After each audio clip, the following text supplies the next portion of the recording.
I'm Rachel from Parenting Central, and in this video I'm going to be comparing the Joolz Geo2 with the Joolz Geo3. And as you can see, this is more than just a product update. This is a complete overhaul of this pram becoming something completely different. Not one feature, button, or function has been left untouched and unchanged. So I'm going to go through these prams top to bottom and talk about the little updates, the nice to have refinements, as well as the big changes, which is around how these seats convert from newborn to toddler, and then also how the pram goes from single to double. Feature updates include a bigger basket, a bigger hood when it's been expanded. It also has the one-handed recline on the seat, which I think is just such a big thing. I just find all of the touch points and buttons and mechanisms just a little bit easier to operate on the Geo3. So for example, the Geo2 has these rectangle buttons to release the seat. Now it is a memory button, you only have to press one side at a time, but I do know that if you have long nails,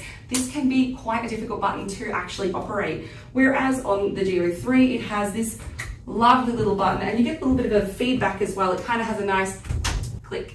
And same with the bumper bar. So on the Geo2, it is just a pivoting bumper bar, but I just find it a little bit stiff to actually get in and out. Whereas on the Geo3, it's just so much smoother and easier, and then you can pivot, but if you're getting your little one in and out of the seat, that is just so easy to tuck off to the side compared to that. And then even looking at the buckles, I love this style of buckle. I will go on and on about it forever, but I love these 5-point harnesses where you have the 5 independent buckles that all do up one at a time, compared to the Geo2, which I know has had some criticism with these magnet closures.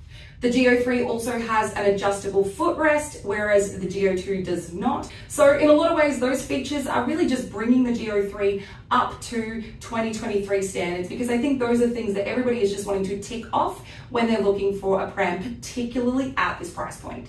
Another big feature though that is not standard, and I think does make the Geo3 stand out, is the ventilation through the back of the seat. So it comes with a removable seat liner, so that is fantastic. Most people end up buying a seat liner. The Geo3 has it included. You can remove it for washing or to reveal this mesh panel. So the Geo2 does have the summer seat as an option, but it is sold separately, and you do need to zip out your seat fabric and then zip in the summer seat, whereas it's built in and included with the Geo3. They do have a telescopic handlebar, but it is a two-handed mechanism. I would have loved to have seen a one-handed adjustment, but it is what it is. They both also fold the same way. So you want to lock your front wheels, pop on your brake, and then release from the handlebar. There is a slight change on that mechanism, and it is of course easier on the Geo3, but very, very similar fold mechanism. The suspension in the Geo2 is great, but it does have a little bit of a kickback,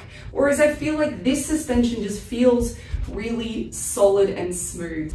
So this is an absolutely horrifying moment to realize that I didn't have the camera running for the last 15 minutes. So you're just gonna have to take my word for it that taking all the hardware off this seat fabric and using it to assemble that bassinet was quite a bit easier than just popping the canopy and the belly bar off this and popping it on that.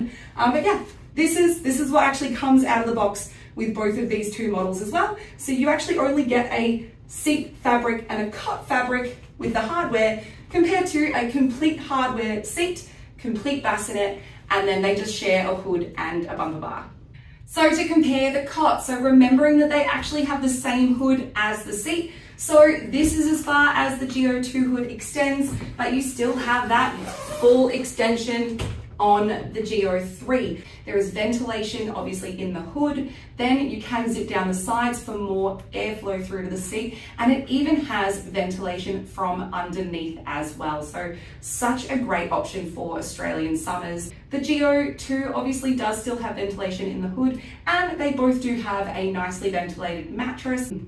But aside from that, what I really love about the Geo3 bassinet is how high it is off the ground. So just a bit easier for getting bub in and out when they're nice and elevated. You do have to bend over a little bit further when you're getting bubs in and out of the Geo2. You also have these sweet little pockets here on the bassinet, so really handy to keep some wipes, a dummy, or just something you want to have on hand So this is where I think the biggest difference between these models come to play is when you put on that second seat. They are completely different. The biggest thing is obviously it is the same cot that was at the top is now at the bottom, and we've added on a second seat.